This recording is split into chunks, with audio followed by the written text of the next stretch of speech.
Est-ce que ça vous est déjà arrivé, en réunion par exemple, de retenir un soupir, de cacher un bâillement ou de ravaler vos larmes? C'est sans doute parce qu'on vous a appris que soupirer, ça fait mauvaise impression, que quand vous bâillez, vous donnez l'impression que vous vous ennuyez, et que pleurer, c'est un signe de faiblesse. Pourtant, ces trois réflexes du corps, donc soupirer, bâiller, pleurer, font partie des pratiques les plus puissantes pour réguler votre système nerveux autonome. Et donc, dans cet épisode, on va regarder ensemble pourquoi est-ce qu'on nous a désappris ces pratiques-là et surtout comment est-ce que vous pouvez vous les réapproprier. Si vous me découvrez avec cet épisode, je suis Clotilde Dussoulier, je suis Master Coach certifiée, je suis autrice, j'ai écrit La méthode Change ma vie, et je suis la fondatrice de l'entreprise de coaching Change ma vie. Change ma vie, c'est la référence du coaching de vie en France, avec plus de 4000 personnes accompagnées. Et sur cette chaîne, je vous propose chaque semaine des outils de coaching et de développement personnel pour que vous puissiez changer votre vie de l'intérieur. Donc si tout ça vous intéresse, je vous invite à vous abonner à la chaîne, à activer la cloche pour être notifié des nouveaux épisodes. Plus je m'intéresse au fonctionnement du système nerveux autonome et à la dimension somatique de notre expérience, c'est-à-dire tout ce qui passe par le corps, plus je m'aperçois que notre conditionnement social nous a vraiment conduit à réprimer ou à nous couper d'un certain nombre de fonctionnements du corps qui pourtant nous seraient très bénéfiques. J'en veux pour preuve le soupir. Donc, qu'est-ce que c'est un soupir? C'est physiologiquement, très simplement, une inspiration plus longue et plus profonde que dans notre rythme de respiration normal, suivie d'une expiration, elle aussi plus longue et plus profonde que dans notre rythme de respiration du fil de notre journée. Alors, qu'est-ce que c'est l'utilité du soupir? Pourquoi est-ce que le corps humain, de temps en temps, a une inspiration et une expiration qui sont plus longues? Eh bien, ça sert de réinitialisation pulmonaire. En fait, quand on respire au fil de la journée, on a plutôt tendance à avoir une respiration dans le haut des poumons. Et donc, il y a toute une partie des poumons qui est en quelque sorte désinvestie, avec des alvéoles qui se referment. Et donc, le soupir permet de réouvrir toutes les alvéoles qui sont peu mobilisées au fil de notre journée, et donc de réoxygéner tout le corps.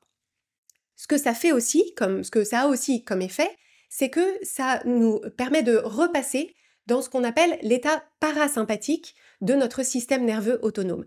L'état parasympathique, c'est l'état de notre système nerveux autonome quand on est dans un état de calme, de relaxation, et donc c'est l'opposé de l'état sympathique dans lequel on est en alerte, activé, et dans lequel on est plutôt dans un état de stress, prêt à réagir à une menace potentielle. Et donc le soupir a cette utilité, cette fonction de nous faire repasser dans l'état parasympathique qui est celui dans lequel du coup on ressent moins de stress. Ce dont on s'aperçoit, c'est que le corps humain, quand on le laisse faire, pousse un soupir à peu près toutes les 5 minutes. Donc à peu près 12 fois par heure, en fait, on soupire. Mais le fait est que quand on a un rythme de travail, un rythme dans nos journées et un niveau de stress important, il peut arriver qu'on soit dans un espèce d'état d'apnée et que finalement ces petits soupirs qui devraient intervenir au fil des heures et de la journée n'ont pas vraiment lieu. Et donc à ce moment-là, le corps va déclencher un soupir qui va beaucoup plus se remarquer.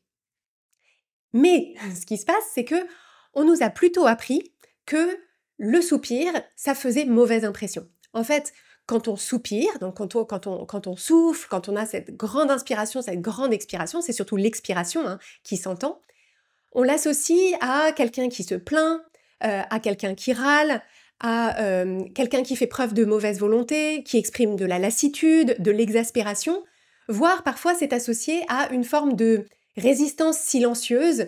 Donc on pense à l'archétype de l'adolescent ou de l'adolescente qui accepte d'aller vider le lave-vaisselle, mais en poussant un grand soupir, donc l'air de dire « ok, je le fais, mais j'en pense pas moins », ou alors c'est votre collègue, homme ou femme, qui a exactement la même réaction quand vous lui demandez de s'occuper de tel ou tel dossier. Donc c'est « je le fais, mais je pousse un gros soupir pour bien te montrer que j'ai pas du tout envie de faire ça, mais que voilà, je le fais, mais voilà, résistance silencieuse. Enfin, pas tout à fait silencieuse, mais une résistance non exprimée. » Donc, comme le soupir est associé à toutes ces choses qui sont négatives, perçues négativement, on a appris à réprimer nos soupirs et à juger les personnes qui soupirent.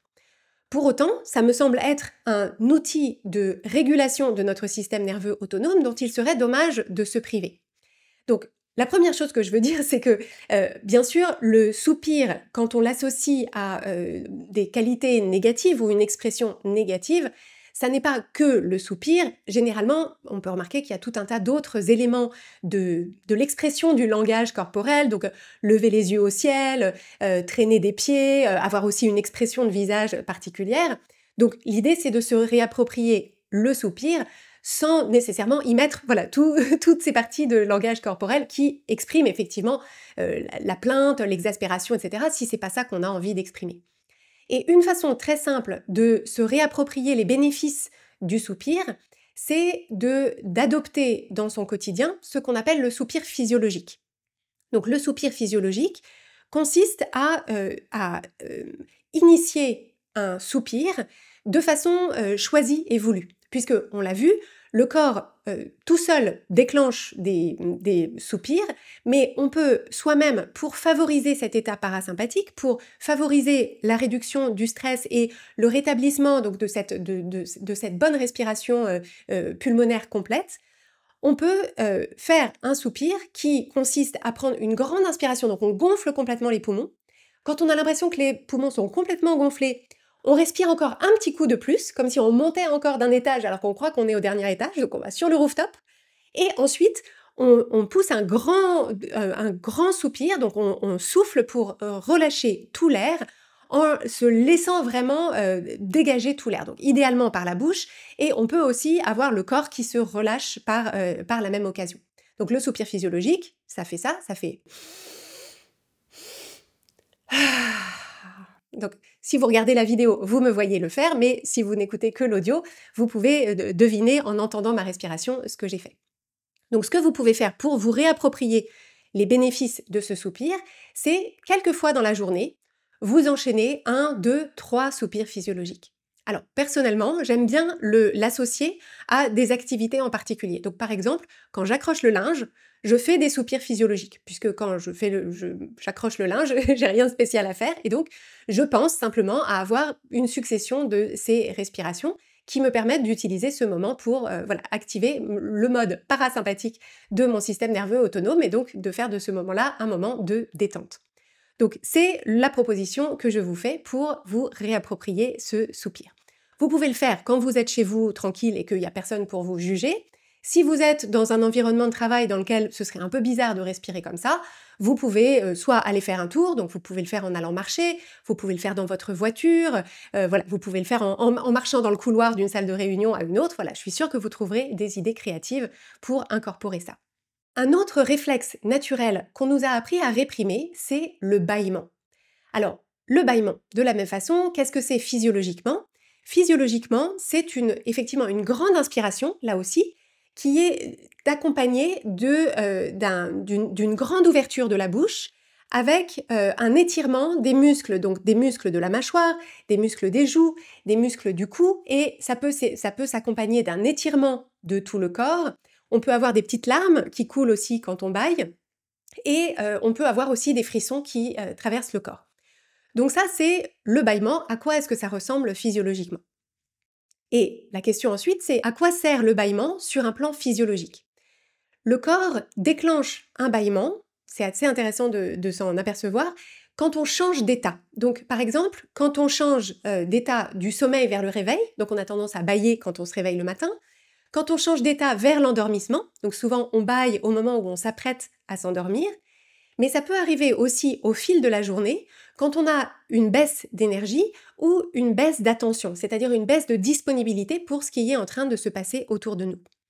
La façon dont le bâillement fonctionne, c'est-à-dire l'impact que ça a sur le corps, c'est que ça fait baisser la tension artérielle, ça augmente la circulation sanguine dans notre boîte crânienne, ça ouvre les trompes d'Eustache et ça nous remet dans un état d'alerte plus important. Et en fait, ça fonctionne un petit peu comme si c'était un bouton reset qui nous rendait disponibles à l'état d'après. Donc quand on bâille le matin, c'est un bouton reset entre le sommeil et l'éveil, et le soir, c'est un bouton reset entre l'état d'éveil et l'état d'endormissement. Et ce qui est passionnant, c'est que en réalité, on s'aperçoit qu'après un bâillement, on a un état de vigilance accru. Donc en fait, quand on pense que quelqu'un qui bâille parce qu'il a une baisse d'attention, on le juge négativement parce qu'il a l'air de s'ennuyer, en réalité, après un bâillement, on est plus disponible, on est davantage disponible à ce à quoi on était exposé, comme message ou comme cours, etc. Néanmoins, force est de constater qu'on a tendance à interpréter le bâillement de quelqu'un, donc que ce soit dans une salle de classe, dans un contexte professionnel, quand on est en train de parler à quelqu'un, on a tendance à le percevoir comme un signe que la personne s'ennuie, qu'elle s'ennuie tellement qu'elle est en train de s'endormir. Ça peut donner un côté un peu nonchalant, indolent, et en tout cas, ça exprime souvent une idée de baisse d'énergie et de baisse de disponibilité qui peut être perçue négativement, ou en tout cas qui peut être perçue comme étant en décalage avec les attentes, donc que ce soit, encore une fois, salle de classe, salle de réunion ou dans un contexte social. S'ajoute à ça le fait que le bâillement, par essence, nous conduit à ouvrir grand la bouche, et que ça, c'est quelque chose, vous pourrez remarquer, d'une façon générale, on est dans une société dans laquelle c'est pas très bien vu d'ouvrir grand sa bouche pour montrer aux autres ce qu'on a à l'intérieur de la bouche. Alors moi, ma théorie personnelle, c'est que ça vient d'une époque où l'hygiène dentaire des gens était pas forcément extraordinaire et que donc voir l'intérieur de leur bouche, on se disait non, j'ai pas très envie de voir l'état des dents de cette personne-là, alors que de nos jours, fort heureusement, on a quand même un meilleur accès à l'hygiène et la santé dentaire, mais il reste un tabou sur le fait d'ouvrir grand la bouche, que ce soit quand on mange, voilà, on est censé faire attention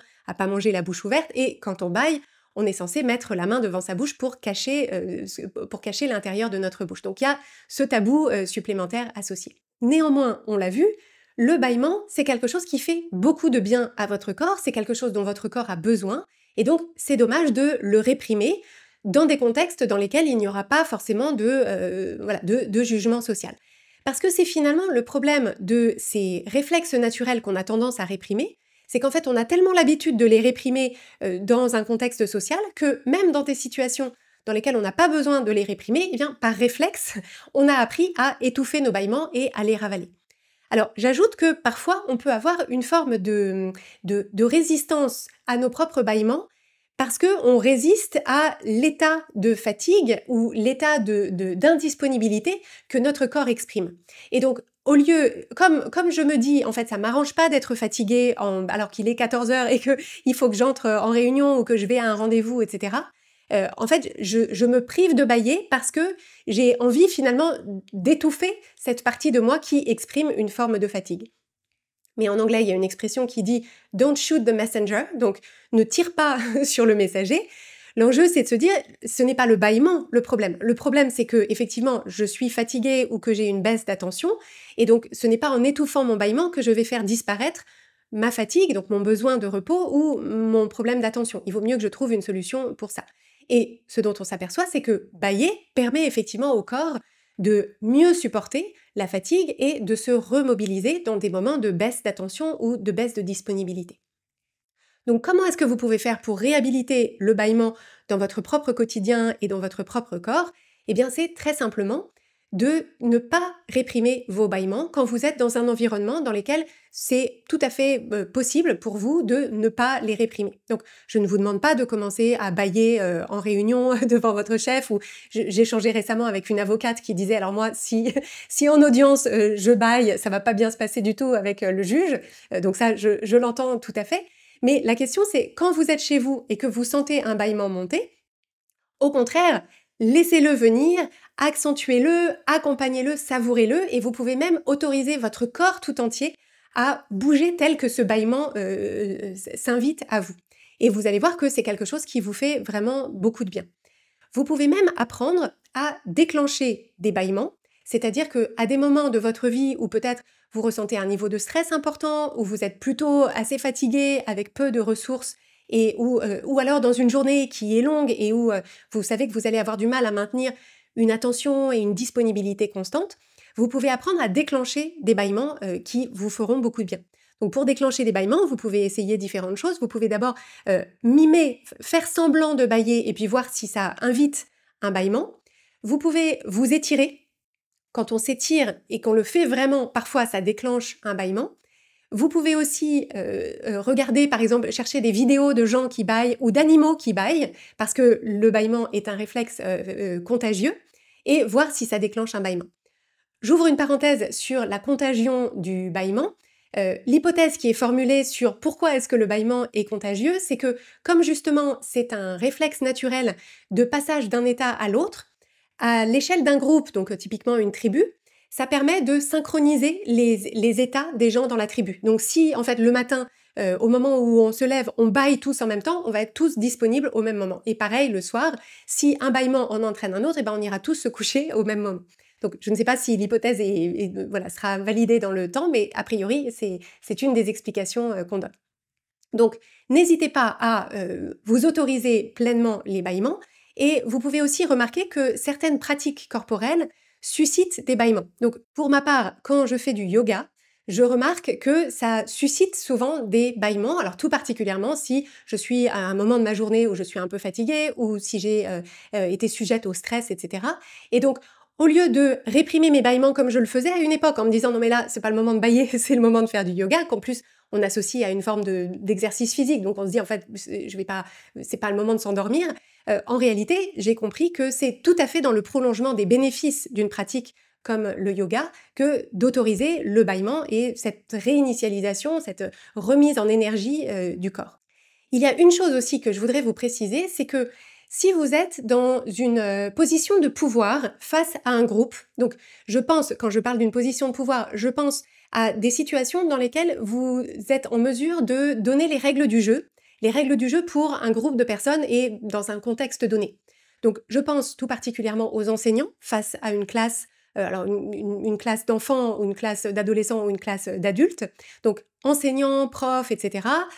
Si vous êtes manager, si vous animez une équipe, des ateliers, des séances de travail, posez-vous la question, est-ce que ça ne serait pas judicieux en début de cours ou en début d'atelier ou en début de réunion, tout particulièrement si c'est un moment de la journée dans lequel vous savez que les gens vont être pas très disponibles, donc que ce soit juste après le déjeuner ou en fin de journée, etc.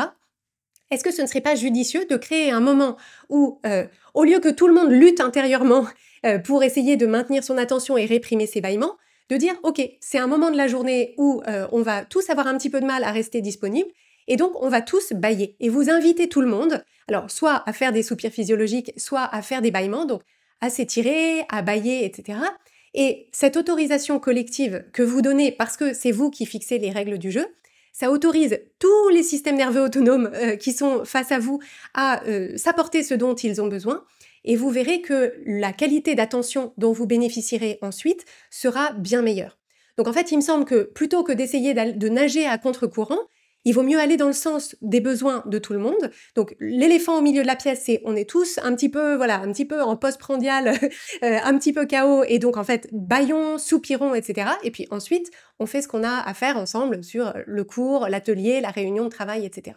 Donc si vous êtes en mesure de le faire, faites-le et n'hésitez pas à me dire ce que ça a donné. Je voudrais, pour finir, qu'on évoque le sujet des larmes et de ce réflexe naturel qui consiste à pleurer.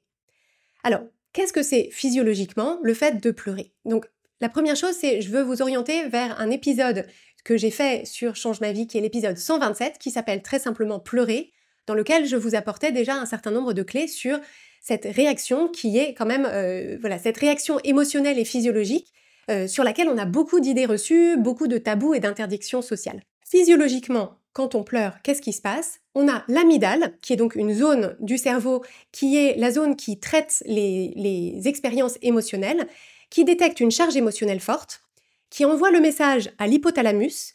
L'hypothalamus, qui est une autre zone du cerveau, est chargé d'orchestrer la réaction corporelle à cette charge émotionnelle forte. Et dans le cas des larmes, ce qui s'est passé, c'est que l'hypothalamus a stimulé les glandes lacrymales, donc les glandes lacrymales qui sont situées à l'arrière des yeux, là, enfin derrière dans cette partie-là du visage, qui va du coup déclencher la sécrétion de larmes.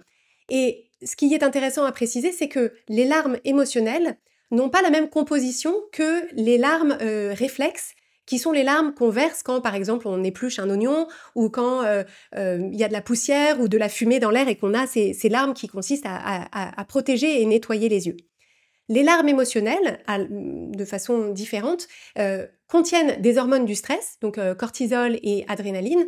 Et donc en fait, quand on pleure, c'est une façon d'évacuer une partie de ces hormones de stress. Donc la raison pour laquelle les larmes coulent à l'extérieur, c'est que en fait la quantité de larmes qui est produite est trop importante par rapport à la taille du canal lacrymal qui normalement s'écoule à l'intérieur du nez, et donc ça déborde et ça coule. Mais c'est aussi pour ça qu'on a le nez qui coule quand on pleure, c'est qu'il y a une partie des larmes qui coule par l'intérieur du nez. Donc, il s'agit de faire cette espèce de purge émotionnelle à travers les larmes, et ce qui se passe dans le même temps, vous pouvez le remarquer quand vous pleurez, c'est qu'on a des contractions en saccade des muscles respiratoires et du diaphragme, et c'est ça qui fait des sanglots. Donc on a cette contraction musculaire, ces larmes qui coulent, et ce qui se passe une fois qu'on a pleuré, c'est qu'on a au contraire un phénomène de détente musculaire qui nous laisse parfois dans un état un petit peu fatigué, c'est-à-dire on peut se sentir un peu vidé après avoir pleuré, mais ça prépare aussi cet état d'apaisement qu'on ressent après avoir pleuré, comme après un gros orage d'été. Vous voyez, après l'orage d'été, tout paraît hyper calme et souvent l'état de tension dans lequel, il pouvait faire lourd, on sentait la tension dans l'atmosphère. L'orage éclate, ça pleut un bon coup et après tout paraît plus apaisé. C'est la même chose dans notre corps. Mais force est de constater qu'il y a énormément de contextes dans lesquels le fait de pleurer est mal vu, est vu comme un signe d'émotivité, de faiblesse, ça peut être perçu comme étant déplacé, incongru, voire encombrant. Et à mon sens, il faut souligner qu'il y a sans doute un effet de genre par rapport à ça. Physiologiquement, sur le plan, pour des raisons hormonales, les femmes pleurent plus que les hommes. En fait, l'équilibre et le fonctionnement hormonal des femmes font que ce mécanisme de verser des larmes en cas de charge émotionnelle forte se déclenche beaucoup plus facilement et beaucoup plus régulièrement que chez les hommes. Donc ce que ça signifie, c'est que le fait de pleurer sous l'effet d'une charge émotionnelle forte est associé depuis toujours plutôt au fonctionnement des femmes qu'au fonctionnement des hommes. Et comme on est dans un système patriarcal qui a tendance à associer ce qui est plutôt lié au fonctionnement de la femme comme étant quelque chose d'inférieur, on a plutôt valorisé le fait de ressentir des émotions fortes qui ne se voient pas à l'extérieur, et de ne pas pleurer quand on ressent des émotions fortes, versus pleurer. Donc ensuite, il y a un effet de renforcement dans l'éducation des petits garçons et des petites filles, puisqu'on associe le fait de pleurer à un état émotionnel qui est lié aux filles. On autorise globalement les petites filles à pleurer, alors que, heureusement c'est en train de changer, mais ça reste encore bien ancré quand même, alors que les petits garçons, on leur dit « mais ne pleure pas, sois fort, c'est bon, c'est pas très grave, etc. » Donc il y a le côté inné qui est que les femmes ont un fonctionnement qui déclenche des larmes plus facilement, et ensuite les hommes désapprennent, c'est-à-dire les petits garçons ils pleurent autant que les petites filles, mais on leur désapprend l'accès aux larmes. Et à mon sens, c'est tout à fait au détriment des hommes, puisque justement, les larmes permettent cette espèce de douche émotionnelle qui permet de se libérer de charges émotionnelles qui, sinon, restent à l'intérieur de soi et qui peuvent sortir de diverses façons, mais notamment avec plutôt de la colère ou de la violence manifestée vers l'extérieur, plutôt que d'avoir cette espèce de système de régulation émotionnelle plus sain qui consisterait à prendre une bonne douche. On a donc cette perception du mécanisme des larmes et du fait de pleurer qui est perçue comme une forme de faiblesse, qui est perçue comme quelque chose qui est encombrant pour les autres, et qui donc est plutôt exclu dans un certain nombre d'environnements dans lesquels la coupure de ces émotions est plutôt favorisée, et je pense à tout un tas d'environnements professionnels en particulier. Donc, on va pas, je ne vous propose pas de vous mettre là non plus à pleurer dès que vous en avez envie dans votre travail, si vous pensez que ça va être mal perçu, mal reçu et que ça ne vous rendra pas service.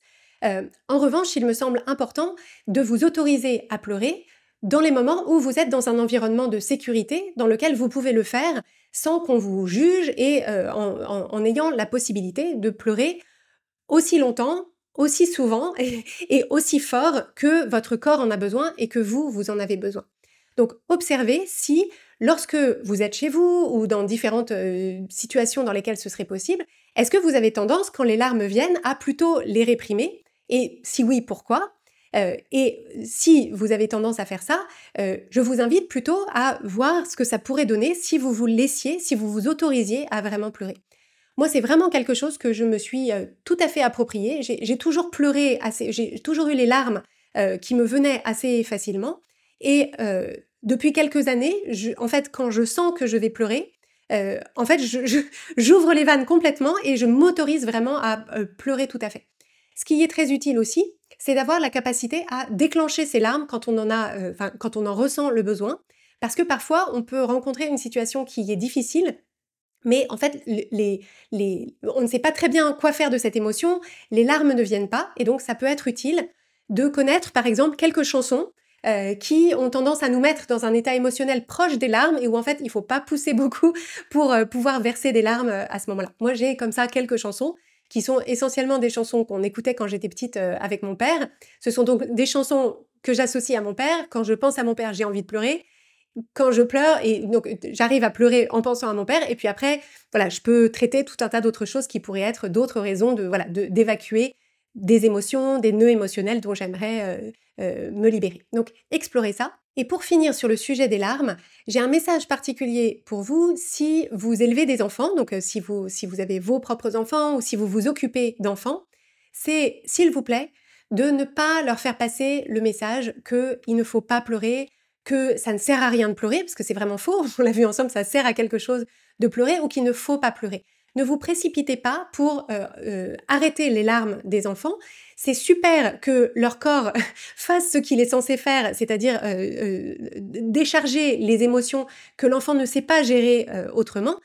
Accompagnez-les dans leurs larmes, mais ne leur dites pas d'arrêter de pleurer. Si vous ne leur dites pas aujourd'hui, on a peut-être une chance que ce soit une génération qui soit beaucoup plus connectée à ce dont leur corps a besoin et qui puisse beaucoup mieux réguler leur système nerveux autonome, leurs émotions, etc. Donc ça vaut pour les larmes, ça vaut aussi pour les soupirs et les bâillements. Donc ça, c'est vraiment quelque chose, si vous avez des enfants, vous pouvez leur expliquer, vous pouvez les accompagner, faire avec eux le soupir physiologique, faire avec eux le jeu de s'étirer, de bâiller, etc., leur expliquer les bénéfices de ça, et donc leur donner un peu le mode d'emploi de leur propre corps pour que eux ne reçoivent pas ce message de désapprentissage et de tabou autour de ces pratiques. J'ai envie d'ajouter un élément qui est que quand je préparais cet épisode, je l'ai préparé un jour où mon fils était à la maison. Donc je lui expliquais de quoi je prévoyais de vous parler, avec le soupir, le bâillement, les larmes, etc. Alors mon fils, bien sûr, il est au courant de toutes ces choses-là. Et il m'a dit une chose qui m'a fait très plaisir à entendre, il m'a dit, alors je l'ai noté, c'est pour ça que je regarde, je veux vous le lire verbatim, il m'a dit « Je suis content d'être dans cette famille parce que moi, on ne me désapprend pas ça ». Donc vous avez la possibilité d'offrir cette même chance à vos enfants. Et mon fils a ajouté « L'être humain n'est pas un être qui fait des choses pour rien ». Et ça, j'ai trouvé que c'était très fort parce que effectivement, souvenez-vous que tout ce que votre corps fait, que ce soit des soupirs, des bâillements, des larmes, etc., il ne le fait pas pour rien. Et donc, votre responsabilité consciente, c'est bien sûr de ne pas vous mettre dans des situations sur le plan social qui pourraient vous amener des jugements qui ne vous serviraient à rien, mais autant que faire se peut, d'accompagner votre corps dans ce qu'il a besoin de faire, dans ce qu'il essaye de faire, à travers notamment soupirs, bâillements et larmes.